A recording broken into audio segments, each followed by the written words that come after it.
Welcome. You're listening to The Aligned Self, Conversations in Creating a Conscious and Abundant Life. This is Daniel Denovi. I'll be your guide and host. Let's see just where we can take this.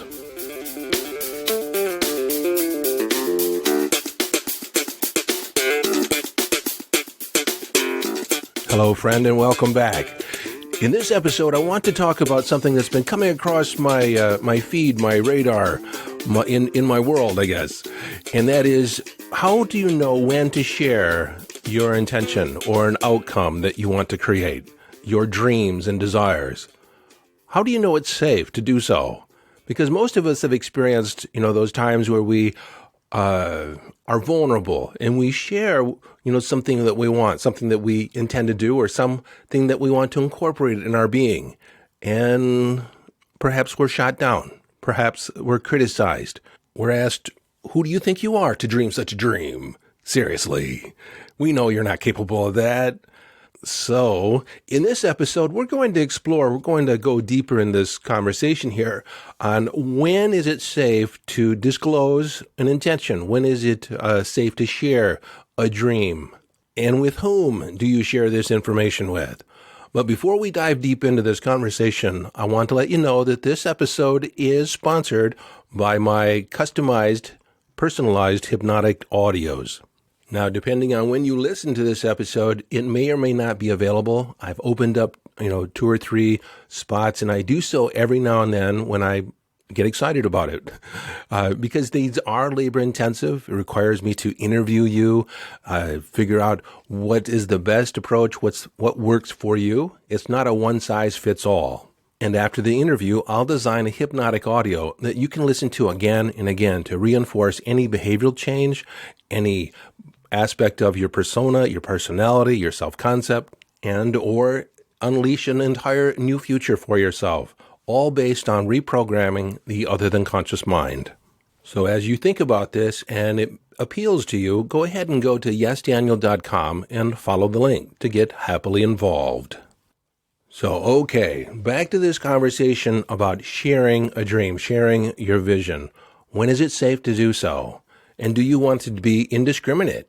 Now, there's different ideas or different schools of thought on this.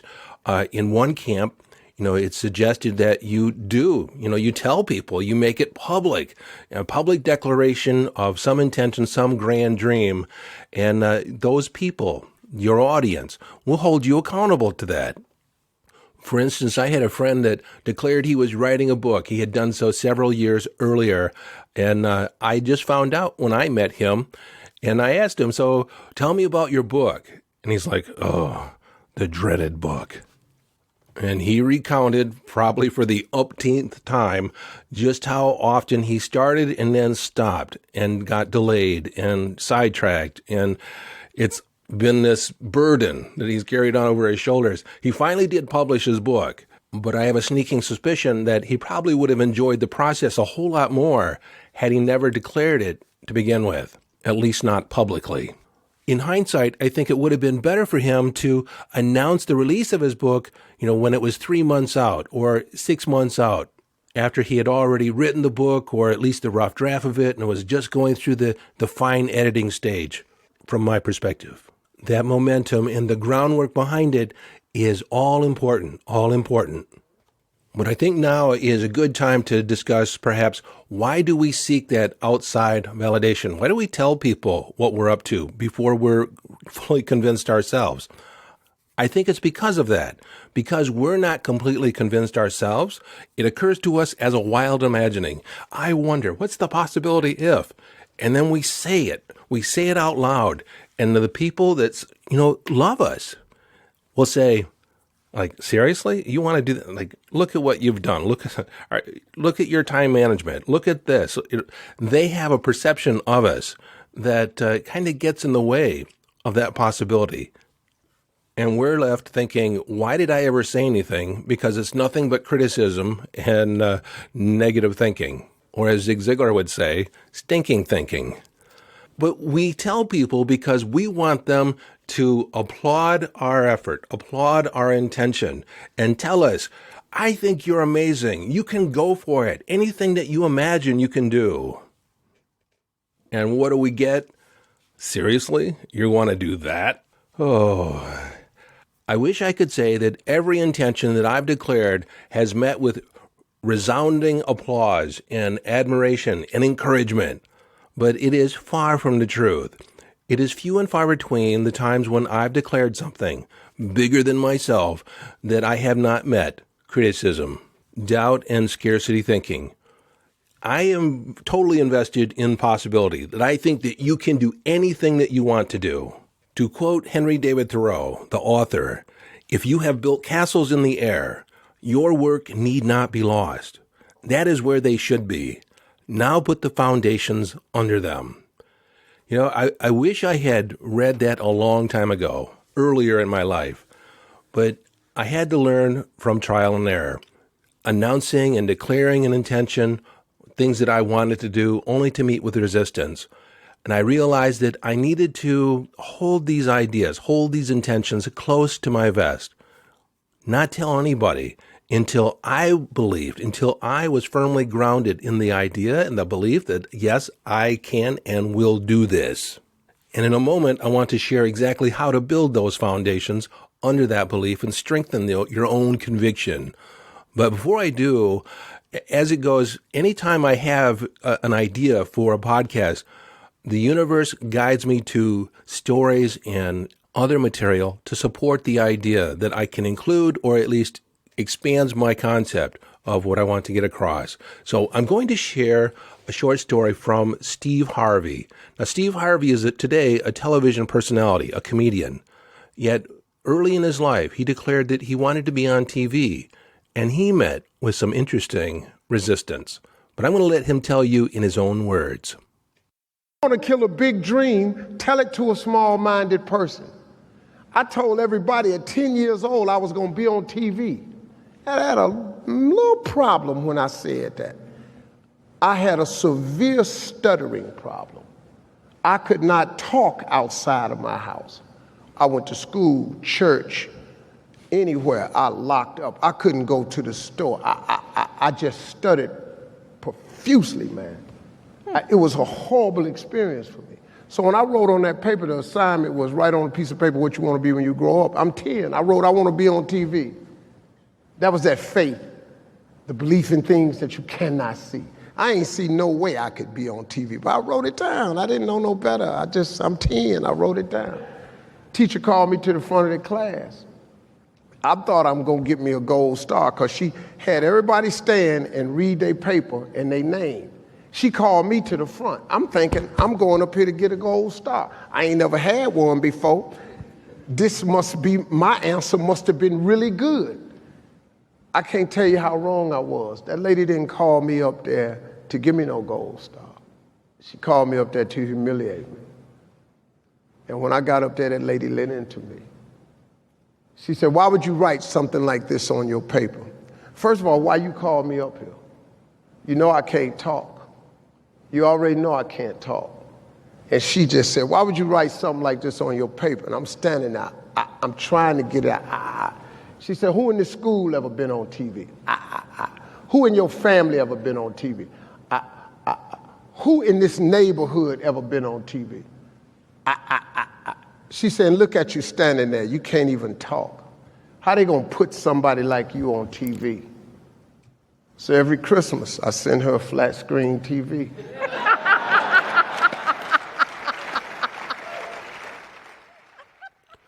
I don't know if you know Steve Harvey. He's an American television personality. I know some of you are from around the world, different areas. But he's on the TV. He's on television every day of the week. But I have to tell you, this experience with his teacher could have ended it all. It could have stopped him from ever doing anything. But he built a foundation under his castle. How did he do that? Well, I'm going to have him share it again, and he'll tell you how he developed the faith behind being on TV. My father came home, she said, Slick, which was my daddy's nickname, your boy been up at the school being a smart aleck. Now, I already know I'm going to get a whipping for this. She said, tell him what you wrote on your paper. And I said, I want to be on TV. And my father said, well, what's wrong with that? And she said, well, he being a smart aleck and putting something like that that's unbelievable on the paper. So my father said, Bill, how come the boy can't put on the paper he want to be on TV? So they were starting to get into an argument, so I got sent to my room, which I knew what that meant. That means go in your room, get ready, we're going to get this whooping, right? So I go in my room, and after having a discussion, my father came in the room. He said, all right, this is what I want you to do. What does she want you to put on your paper? I said, I don't know, Daddy, like a basketball player, what all the rest of the kids wrote. He said, well, put that on the paper. Take that to school tomorrow and give it to her. Take your paper and put it in your drawer. Every morning when you get up, read your paper. And every night before you go to bed, read your paper. That's your paper. What he told me was a principle of success, that if you write it down and envision it, anything you see in your mind, you can hold in your hand. He knew that. And so he gave that to me. After that, every year when the teacher was living, I used to send her a TV for Christmas because I wanted her to see me. She saw me one year and she said, boy, you send me all these TV from wherever you are and you don't understand. I got too many TV. I have to get these TVs away sometime. I know, it's all right though. And I kept that paper. And that little boy with the stuttering problem is on TV 7 days a week.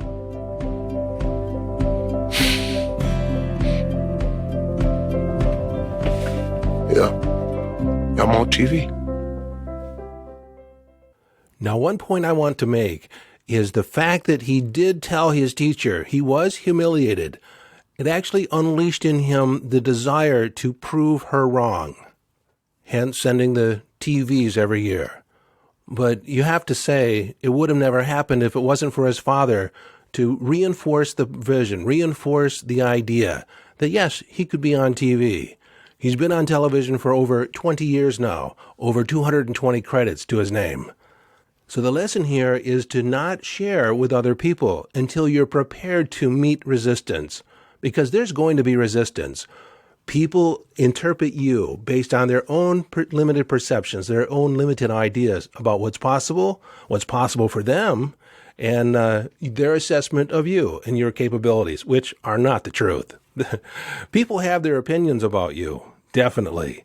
And I've had people that I love, hold opinions about me that have been way off, totally wrong, because they could not see in my heart. They couldn't see the desire behind creating a life, creating circumstances that were not evident, potentially evident based on where I was at the time.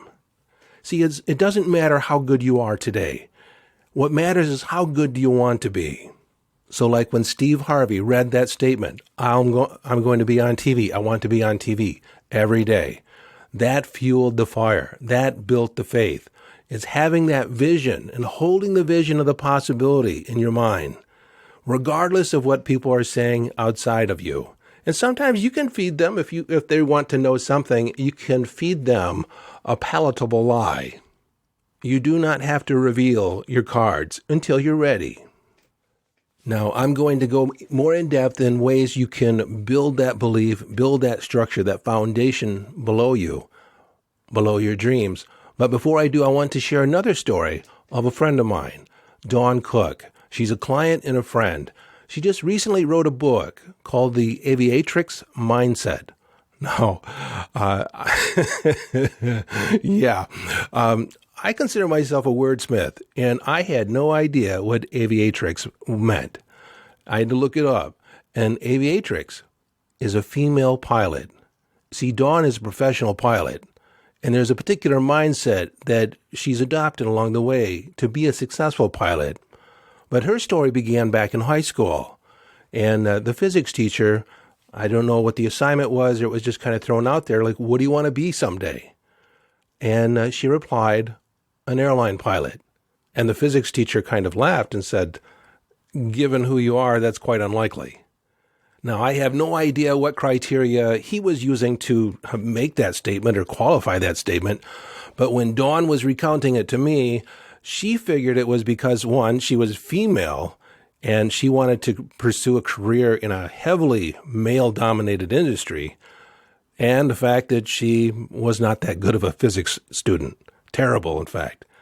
And so, avionics relies on physics.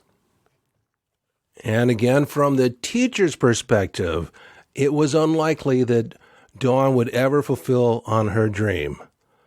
Well, just like Steve Harvey had his father, Dawn had her mother. She recounted the story to her mother, and her mother said, "We need to get you on a Discovery flight." You see, Dawn's mother was a flight attendant. She had a career in the airline industry, and Dawn had spent many a time on an airplane, riding with her mom. But her mom suggested that she not be a flight attendant, that she aim for the front of the bus, the front of the plane. Let's get you on a Discovery flight. Let's get you on a plane and see if you even like it. So they set out to find a female flight instructor, and Dawn went up with her in a small plane. And while they were up there, the instructor released the controls and allowed Dawn to fly the plane on her own. And she said that she loved it. She loved it. And so that reference experience of having that flight and having the controls in her hands, that was the fuel, that was the foundation underneath that belief. And then if you know anything about Dawn, if you tell her no, she wants to prove you wrong. And so when that physics teacher told her that I know it's unlikely, given who you are, she set out to prove him wrong. And so she has. She's been a professional pilot for over 20 years. She's a coach, a motivational speaker, now an author. The Aviatrix Mindset. I'll put a link down in the show notes if you want to check out her book. And frankly, if you're a woman setting out to do big things where other people are telling you it's not a good idea, why don't you go into the kitchen or something like that? Read her book. She is an excellent voice to help guide you along. So back to building foundations under your castles. Dawn had that Discovery flight, that experience of having the controls and flying all by herself. Steve Harvey had that statement that he read again and again and again to fuel the faith, fuel the belief that yes, it is possible. It's a sensory experience. The more senses that you can pull into it, visually, auditorily, kinesthetically, sensation. Kinesthetic is sensation. Having the feeling of it, the touch of it, the taste of it. So what that means is if you want a new car, go to the dealership, go sit in a car, test drive it, make sure you really want it. Get in touch with how does it feel to be behind the wheel. When I was in my early 20s, I drove down with a friend of mine to the Rolls-Royce dealer in Bloomfield Hills, Michigan. And I sat in it. They wouldn't let me drive it, but they let me sit in it in the showroom. And frankly, I realized I didn't want it. I didn't like the way it felt. And you see, that was valuable information. I could cross that desire, cross that off my list, and not spend mental energy on projecting or intending to get something I really didn't want. So, lesson learned. But the whole idea is to put yourself in the experience. Smell the leather. Feel the leather. Is it something that you want surrounding you day in, day out? If you have the idea that you want to live in a particular style of house, start going around to open houses of a similar design of what you want. Now, I used to think that I wanted a swimming pool. Now I have a swimming pool, and it's a lot of work. It's a lot of upkeep, but the kids love it. There's a lot of upside to having a pool. But it's not as posh and luxurious as I thought it was. But what that has taught me is when I have an intention, when I want something, I'll go investigate what's the ins and out of it, what's the pros, what's the cons, so I have a complete picture. And the more real I can make it in my mind's eye, the more real it is for me to manifest. The easier it is to manifest. The other thing that you can do is seek out an expert, seek out different industries. If you think you want a job in a particular field, go visit a business in your hometown. If there's any possibility of competition, go to a neighboring town. Go to a neighbor, if you want to start a business, go to a neighboring town and interview some people that are in business, in the industry that you want to go into. So you have the ins and outs of it. The more that you can alleviate any fear around that, the stronger the confidence, the way we build a belief. You see, a belief is just a hypothesis. It's just an idea when it starts out. And as I've said before, there is no such thing as a belief. It is a concept of mind, an idea. You can't point to it. You can't pull it around a wagon. You can't hang it on the wall. A belief is an idea. And the strength of that idea is the amount of evidence that you've gathered to support that idea, the validity of that idea.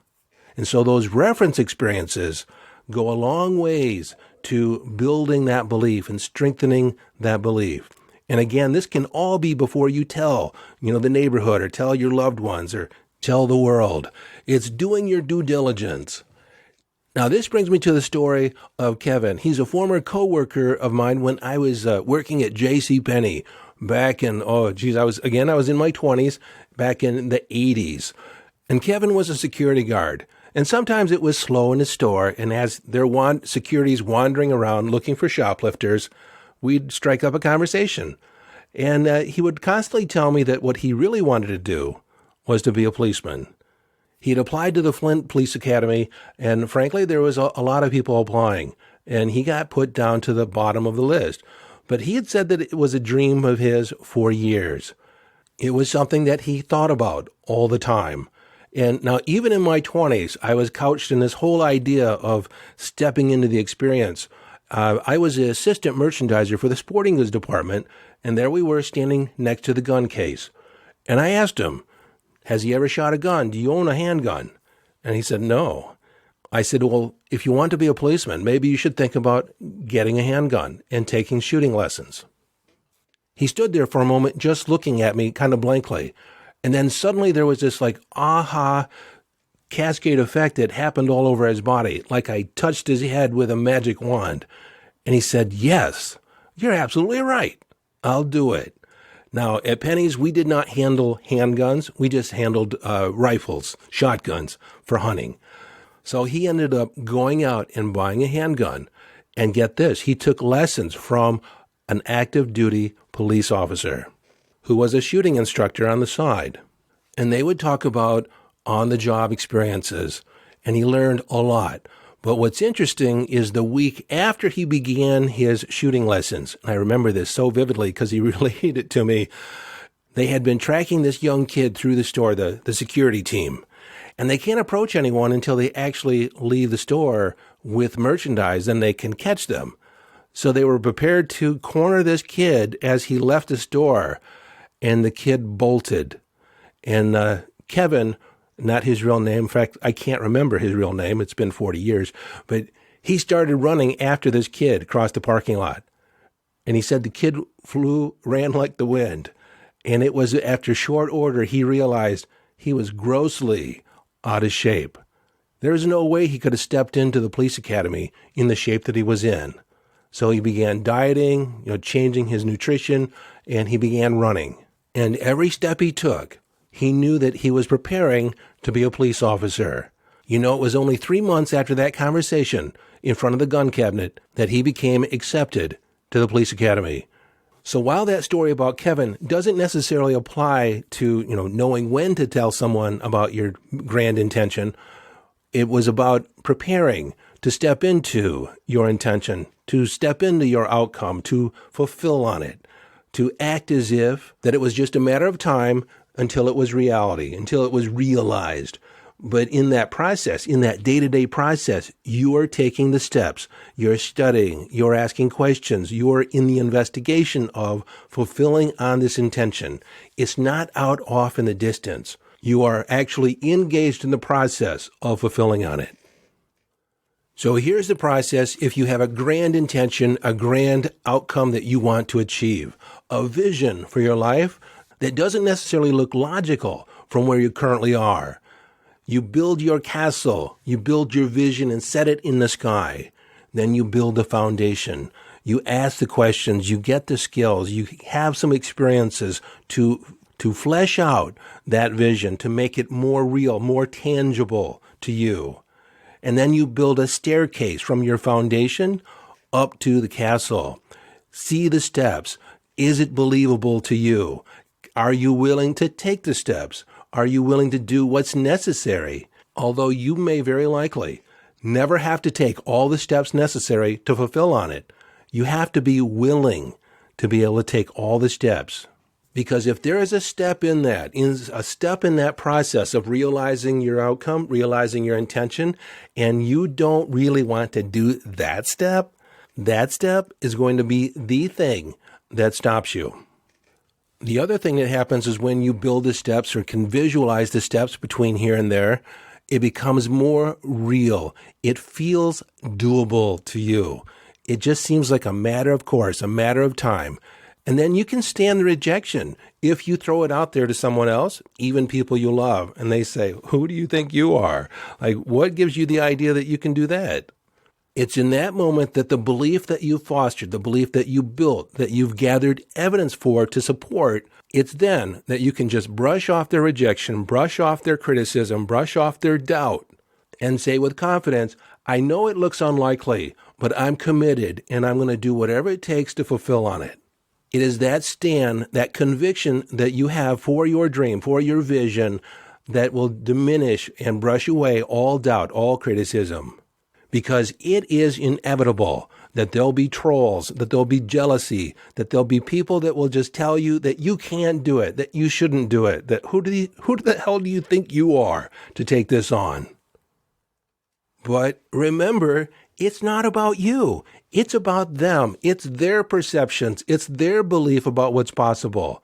And they have interpreted you in a particular way. It's not the truth. You know that for every person in your life, let's say you have 20 people in your immediate family, there's 20 different perspectives on who you are. There's 20 different perspectives on what you're capable of. And none of them probably match what you think you're capable of. And remember, these perspectives that they have, those are just opinions. And opinions are like belly buttons. Everybody's got one. And no two are exactly alike. Well, I have to be honest, I've not inspected that many belly buttons, so I'm just guessing that no two belly buttons are alike, at least not exactly alike. And before I bring this to a close, I just want to visit Kevin one more time. You see, when he stepped into taking on shooting lessons and he started running, he was stepping into the persona of being a police officer. And then it was that energy of him stepping into that persona, stepping into that way of being. He walked differently. I remember his superior telling him that he had to knock it down a notch because his persona was becoming so much bigger. He was walking through the store as if he was a police officer. Now, when you're undercover security, that's a bad way to be. You have to be able to blend in. You have to be basically unnoticeable. And so what happened is that he actually had to take on a more demure persona when he was doing his job while he was still undercover in order to fit in. So this went a little longer than I anticipated, but I think there's some really good examples here. So really quickly, build that grand vision, adopt that grand vision, own that vision, and then build the foundation under it. Build the staircase, are the steps you're willing to take, and act as if you own the castle. Adopt the emotional, mental, and physical persona of the dream already realized. It is then after you build that momentum that you can weather any storm, take on any criticism, and it not diminish your enthusiasm for your vision. You see, early on, when you have the doubts and other people express doubts, it confirms your own inner fear. And that does not fuel your dreams. And I realize withholding your vision from those people that you love and love you might seem like you're hiding an aspect of yourself. And it will be that way if you don't build that foundation, if you don't build or flesh out your vision. You want to get it to a point where you can tell people what you want to create, enroll them in the dream with the confidence and conviction that you created, that you developed through your investigation. Okay, that's it for this one. By all means, check out Dawn's book, The Aviatrix Mindset. She is a total rock star. I think you will totally dig it. And check out my link page at YesDaniel.com for my offerings. This is Daniel Danovi, urging you to follow your bliss, live your life from inner signals, and live the epic life.